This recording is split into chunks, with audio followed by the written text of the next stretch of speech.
안녕하세요. 오늘도 사연 살롱을 찾아주셔서 감사합니다. 결혼 6년차 여성이에요. 사극을 보다 보면 평민과 천민들이 왕우장창의 씨가 따로 있냐며 봉기를 드는 내용이 종종 나오잖아요. 호랑이 담배 피는 시절 얘기라고 하겠지만 반상제도가 사라진 현대사회에서도 사회적 계급은 여전히 존재하는 것 같아요. 그 척도가 과거엔 가문이었다면 현재는 돈이라는 게 다를 뿐이죠. 거창하게 들릴지는 모르겠지만 저한테는 이 사회적 계급이 뼈아픈 상처로 남아있어요. 바로 제 시아버지 때문이죠. 시아버지는 저희 아빠가 일하는 회사 사장이었어요. 정확히는 저희 아빠가 사장님 기사였죠. 원래 저희 아빠는 선대 사장님을 모셨었는데 선대 사장님이 돌아가시고부터는 아들인 저희 시아버지를 모시게 되었어요. 시아버지는 저희 아빠보다 5살이 어렸지만 주종관계가 확실한 사람이라 반말은 물론 하대하는 걸 당연하게 생각하는 사람이었어요. 그래도 아빠가 회사를 그만두지 못했던 건 선대 사장님한테 많은 걸 받은 탓이었죠. 저희 외가에서 운전기사 노릇을 하는 사윗감이 못마땅해 결혼을 반대했을 때 선대 사장님이 직접 찾아가 설득해 주셨거든요. 어떻게 직업으로 사람의 귀천을 가릴 수 있겠습니까? 내가 사업하는 사람이라 사람 보는 눈은 좀 있습니다.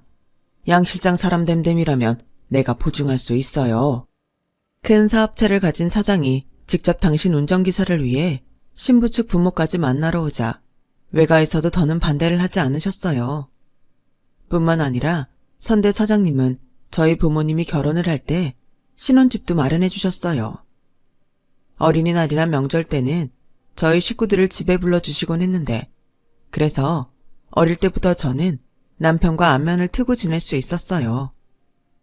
비록 주인집 손주와 운전기사 딸 신분이었지만 어릴 때부터 자주 얼굴을 보고 함께 뛰어노라 그런가 그저 오빠 동생처럼 편하게 지낼 수 있었죠. 하지만 제가 중학생 때 선대 사장님이 갑자기 세상을 떠나시면서 더 이상 사장님 댁에 방문할 일은 없어졌어요. 선대 사장님과 달리 제 시아버지는 인색하고 권위적인 사람이었거든요. 그렇게 사장님 댁과 멀어지고부터 저는 남편과 연락이 끊어졌어요. 그러다가 대학에 들어가서 다시 만나게 되었죠. 저는 신입생이었고 남편은 복학생 신분이었어요. 비록 과는 달랐지만 같은 건물을 사용하고 있어서 종종 마주치곤 했는데 그러다가 연락처를 주고받게 되고부터는 따로 만나게 되었어요. 남편과 토익 공부도 같이 하고 동아리 활동도 같이 하면서 아는 오빠 동생에서 연인관계 비슷하게 발전하게 되었죠. 처음에 남편이 사귀자는 말을 했을 땐 좀 망설였어요. 아무리 세상이 달라졌다고는 해도 아빠가 모시는 분 아들과 운전기사 딸 사이에는 보이지 않는 신분 격차가 있었으니까요. 물론 결혼까지 염두하고 있었던 건 아니지만 그래도 사장님 댁에 알려지면 저희 아빠 일자리에도 영향이 있을 거라는 생각에 몸이 사려진 건 사실이었죠. 지금이 조선시대도 아니고 그딴 게 무슨 상관이야. 그리고 너희 아버님은 당연한 노동의 대가를 받고 계신 거야. 우리 아빠 눈치 볼 이유 없다고. 그건 오빠 생각이지. 막상 우리 집 상황이 되면 오빠도 그렇게 쉽게는 말 못할 거야. 남편과 사귀지 않으려고 몇 번이나 거절하고 돌아섰지만 남편을 많이 좋아했던 탓에 결국은 못 이기는 척 사귀게 되었어요. 그러면서도 마음 한구석엔 우리 관계가 어른들한테 알려지면 어떡하나 하는 걱정과 아빠에 대한 미안함이 있었죠. 저보다 2년 먼저 졸업한 남편은 아버님 회사가 아닌 다른 회사에 취직을 했는데 그 문제를 아버님과 언성을 높여가며 싸우기도 했다더군요. 어차피 나중에 물려받을 회사인데 굳이 남의 회사에서 고생할 필요가 있냐는 아버님과 내 실력으로 자립하겠다는 남편의 의지가 상충한 탓이었죠. 사실 남편은 아버님 회사 운영 방식이 마음에 들지 않았다고 했어요. 직원들을 똑같은 인격체로 대우했던 선대 사장님과 달리 아버님은 직원들을 주종관계에 입각해서 부리는 사람들로 인식하고 있었으니까요. 주제를 알아야지. 내 돈 받아먹으려면 그 값을 해야 할 거 아니야. 아버님이 입버릇처럼 하는 말을 어릴 때부터 보고 듣고 자란 탓에 자기 아버지가 어떤 사람인지 일찍부터 알고 있었던 거죠. 대학을 졸업한 저는 그해 취업을 하게 되었어요. 첫 출근을 앞두고 모처럼 집에서 쉬고 있었는데 아빠가 집으로 전화를 했더라고요. 충전하느라 휴대폰을 집에 두고 나가셨다며 회사로 가져다 달라고요. 사장님 외부 일정이 잡혀 있어서 자리를 비울 수가 없다더라고요. 그래서 부랴부랴 아빠 휴대폰을 챙겨 들고 회사로 갔어요. 그런데 아빠는 휴대폰을 건네받고는 서둘러 저를 돌려보내라고 하더라고요. 그 이유는 몇 분 뒤에 바로 알게 되었죠. 잠시 뒤 아버님이 비서와 함께 나오셨거든요. 아버님은 저희 아빠를 통해 제가 취업을 하게 됐다는 얘기를 들으셨는지 한마디 하셨어요. 취직했다며? 네 아빠가 너 공부 잘한다고 그러던데 우리 회사에 들어오지 그랬냐? 부녀가 한 직장에 다니면 좀 좋아? 그랬으면 내가 명절에 떡값이라도 몇 푼 더 얹어줬을 텐데 내가 또 내 밑에 부리는 것들한텐 인심이 후하잖아. 안 그래 양 기사? 세상에 직원들을 부리는 것들이라니. 거기다 저희 아빠를 부르는 호칭에도 순간 움찔했어요. 선대 사장님은 늘 저희 아빠를 회사 직급대로 양 실장이라고 불러주셨거든요. 그런데 아버님은 그동안 저희 아빠를 기사라고 불러왔던 모양이었어요. 아빠는 딸 앞에서 이런 대우를 받고 있는 걸 보여주기 싫어서 저를 빨리 보내려고 했던 거예요. 아빠는 내내 저와 눈도 마주치지 못하시고 굳은 표정으로 고개를 숙이고 계셨거든요. 호칭이 뭐가 중요하냐고 할지 모르겠지만 엄연히 직장 내 직급이 있는 건데 일부러 그렇게 부르는 건 저희가 있다고 밖엔 볼 수 없잖아요. 아무리 그래도 자신보다 나이도 많고 선대 사장님한테 예쁨을 받았던 저희 아빠를 깔아뭉개려는 의도가 다분해 보였어요. 정말 최악의 인간이었죠.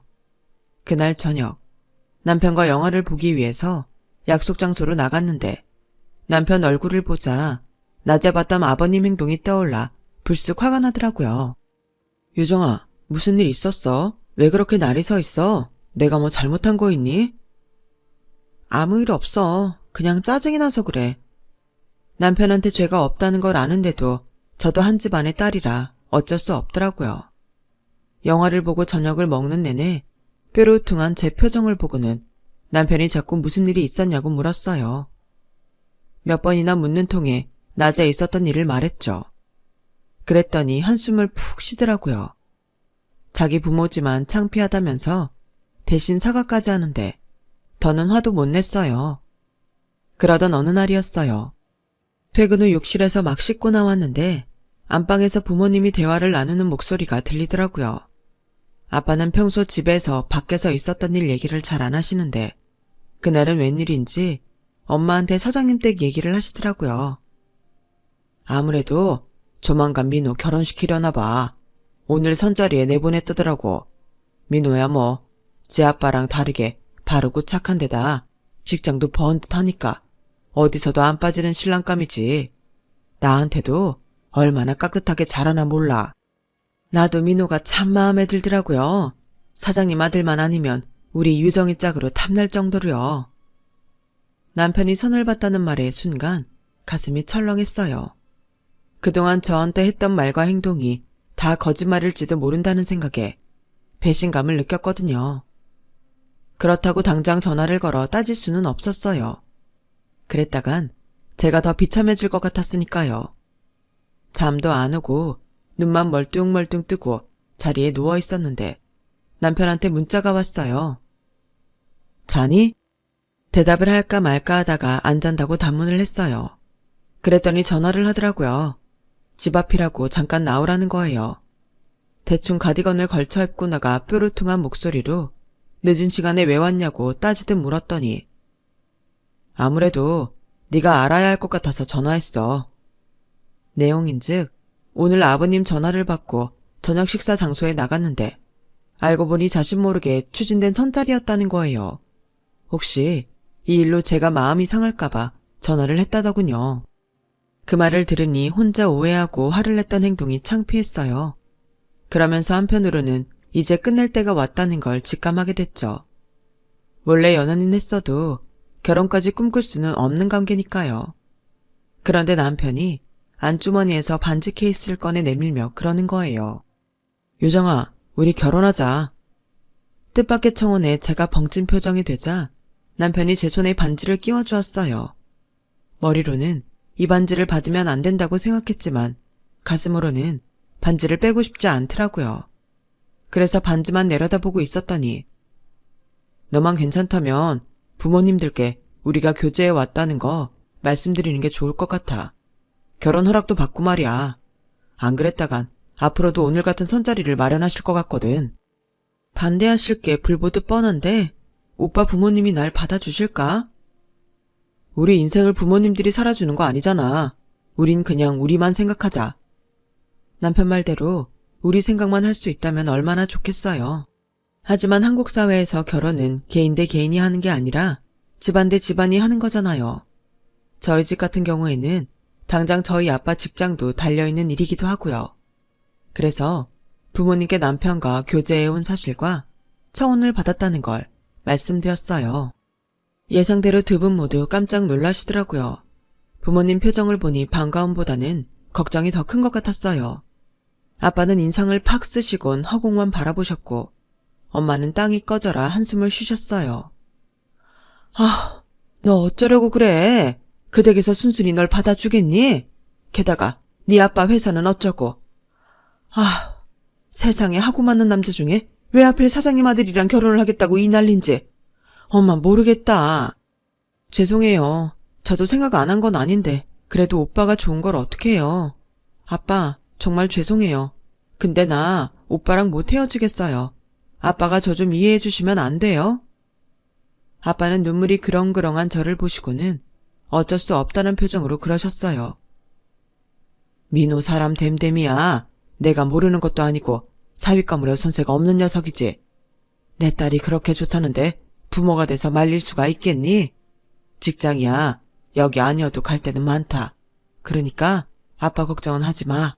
그보다 아빠는 네가 걱정이야. 그 댁에서 널 가만히 두겠니? 불벼락이 떨어질 텐데. 아빠는 제 발로 불구덩이에 뛰어들어가는 저를 걱정스러운 눈빛으로 바라보셨어요. 그리고 아빠의 걱정은 얼마 뒤 현실이 되었죠. 남편이 저랑 결혼을 하겠다는 폭탄 선언을 하고 3일 뒤 저는 사장님 부름을 받고 시댁에 찾아갔어요. 남편한테는 말하지 말라고 하셔서 혼자 찾아갔죠. 마음에 커다란 바위를 달고 가는 기분이었어요. 쉽게 떨어지지 않는 발걸음으로 대문을 들어섰죠. 어릴 때 매년 드나들던 그 집이 그날따라 굉장히 낯설게 느껴지더라고요.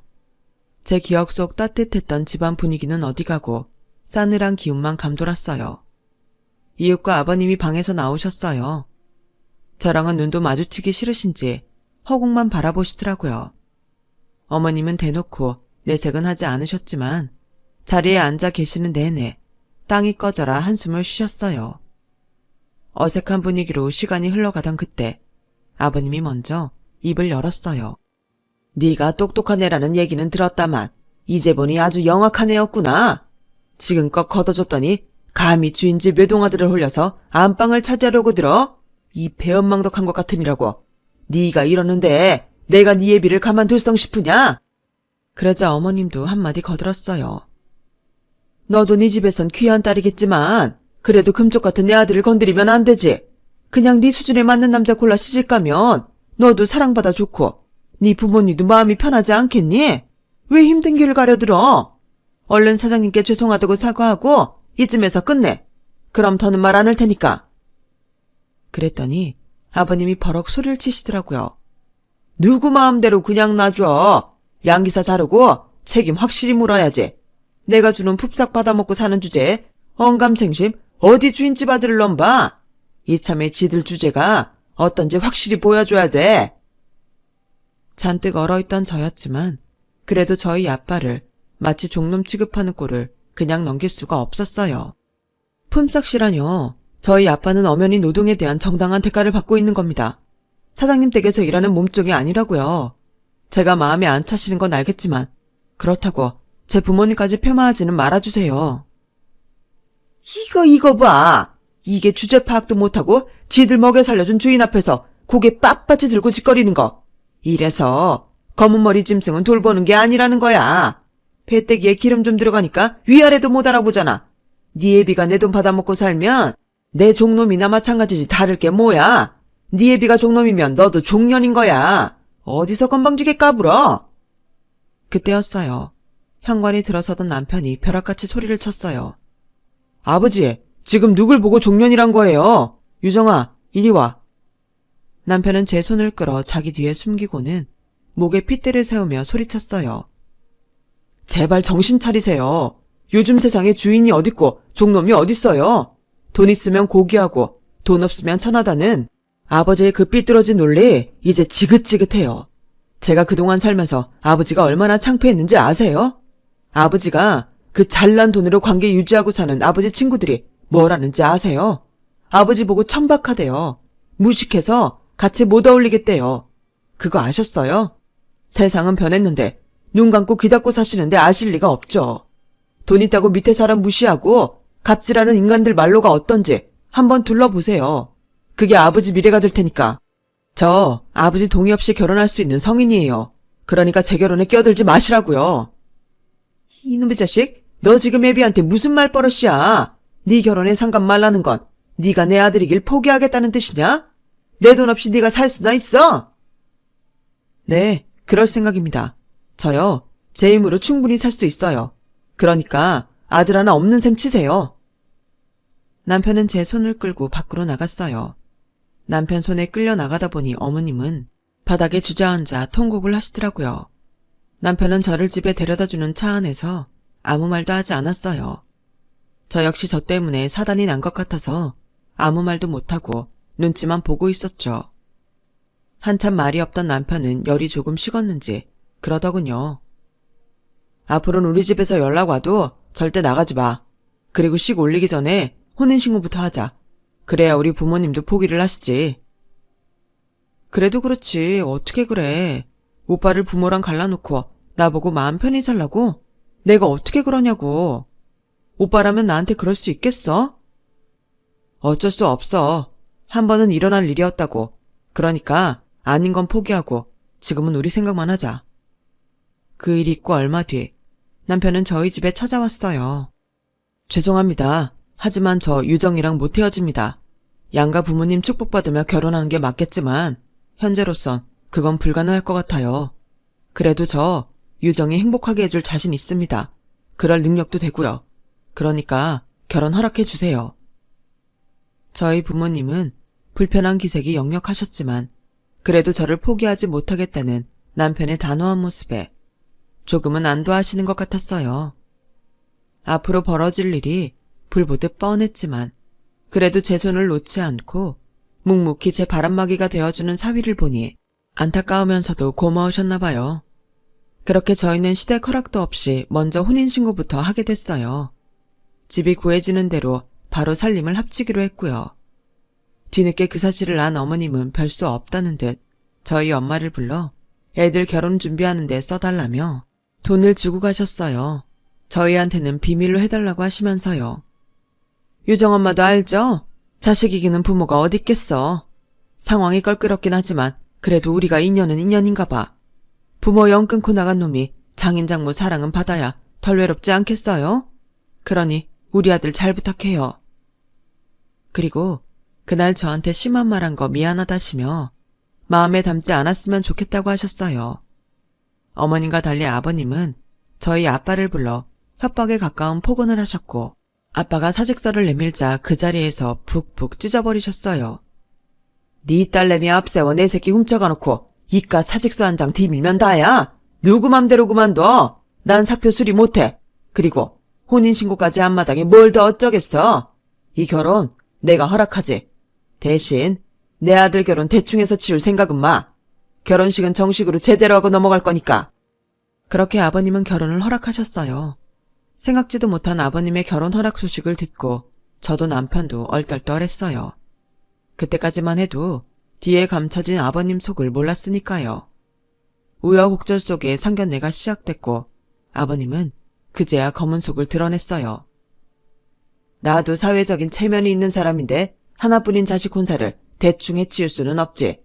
집은 내가 해줄 테니까 양 기사도 혼수는 제대로 해서 보내.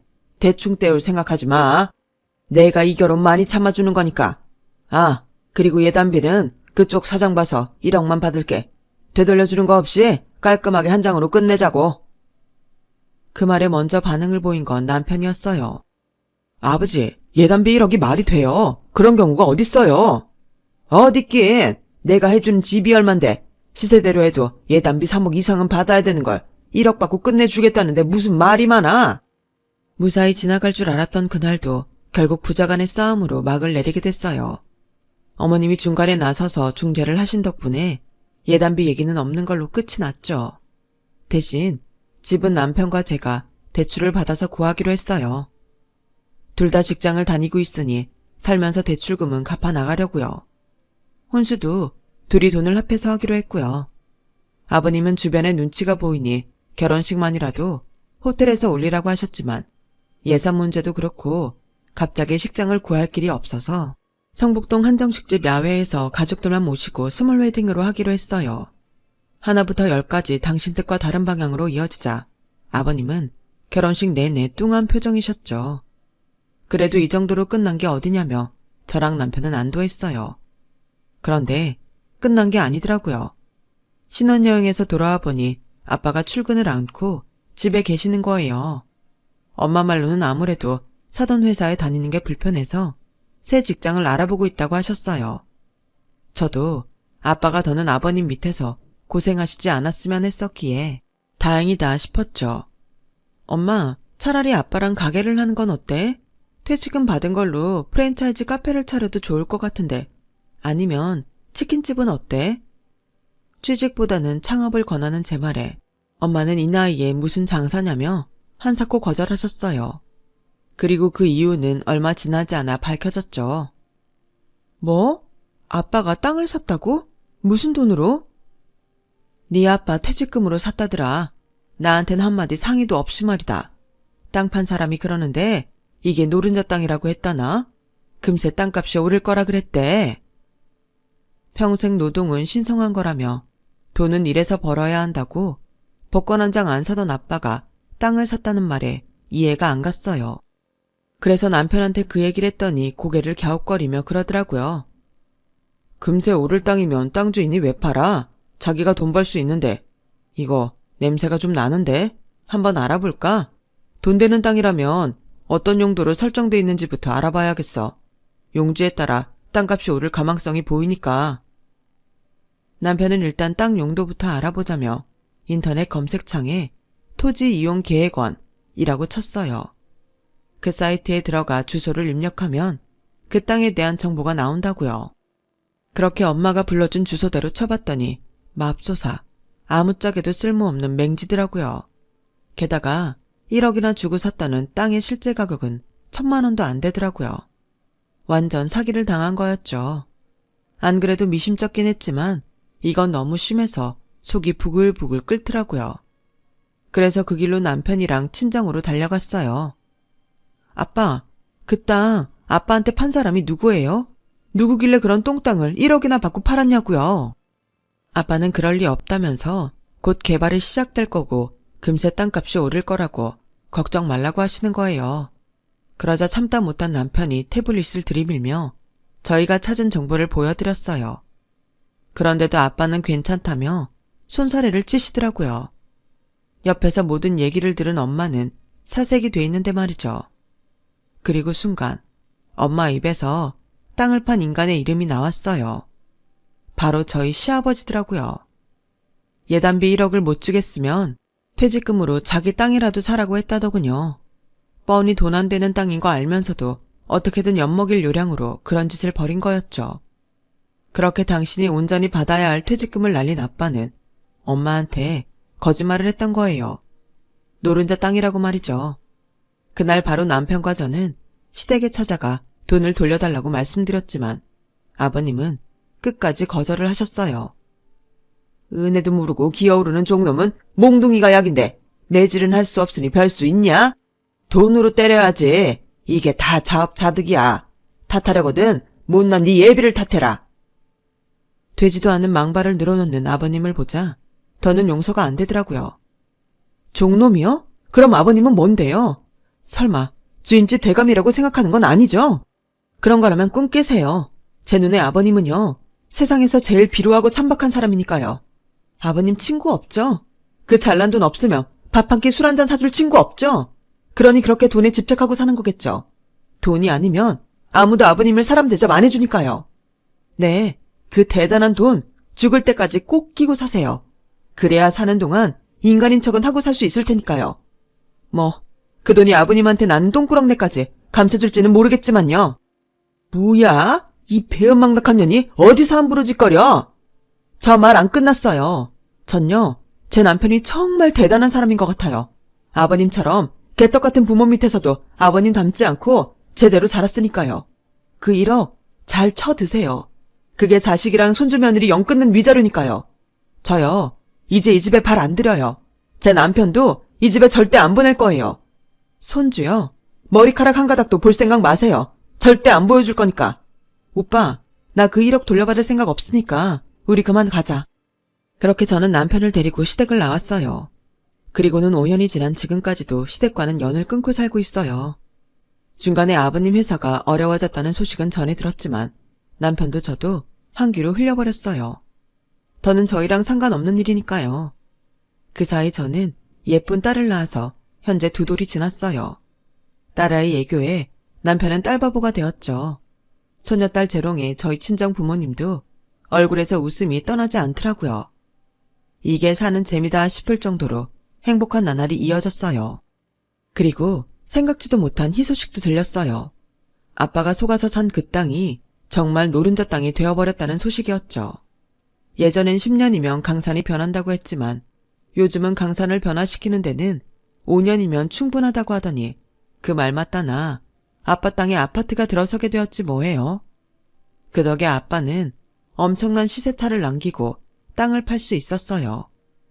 그 돈은 노후 자금으로 고스란히 은행에 넣어두었고 그중 일부를 떼어서 수입차를 사셨어요. 이게 웬 사치냐고 하시겠지만 평생 남의 차만 몰고 사신 아빠한테 당신만을 위한 차는 꽤 의미가 있는 거잖아요. 그래서 엄마가 먼저 그 차를 사자고 하셨대요. 열심히 일한 아빠한테 주는 선물로요. 아빠가 차를 받은 그날 온 가족이 차를 타고 드라이브를 떠났어요. 수십 년간 남의 차를 몰며 달렸던 그 길을 아빠 차를 타고 달려보자고 제가 제안을 했거든요. 그렇게 차를 타고 달리다 보니 시댁 근처까지 오게 되었고 꿈에도 보고 싶지 않았던 시아버지랑 마주치게 된 거예요. 시아버지는 저희 차를 쓱 보시더니 어디 기사로 취직한 모양이구만. 하긴 종놈 기질이 어디 가나. 근데 주인집 차를 함부로 타고 다녀도 돼? 설마 내 밑에서 기사 노릇할 때도 이러고 다녔던 거 아니야? 그 말에 발끈한 엄마는 소리쳤어요. 누가 기사 노릇을 해요? 이거 우리 차예요. 그쪽이 1억에 넘긴 똥땅이 하루아침에 노른자 땅이 돼서 이 차도 사고 죽을 때까지 일 안 하고 먹고 살게 됐네요. 엄마의 말에 시아버지는 눈을 부릅뜨더니 뒷목을 잡았어요. 그런 시아버지를 뒤로하고 우리 가족은 쌩하니 달려나왔죠. 그날 일을 생각하면 아직도 입술이 춤을 출 정도로 통쾌해요. 물론 남편을 생각하면 씁쓸하긴 하지만요. 그래도 자신이 지은 죄는 스스로 갚아야 하는 거니까 아직은 아버님이 인생의 쓴맛을 더 보셨으면 하는 생각입니다. 대신 남편은 제가 많이 아껴주려고요. 지금까지 제 사연을 들어주셔서 감사합니다. 건강이 최고죠. 항상 건강하시고 복 많이 받으세요. 여러분, 사연 댓글에 응원과 현명한 조언 부탁드려요. 좋아요와 구독은 저에게 큰 힘이 됩니다. 오늘도 좋은 일 가득하세요.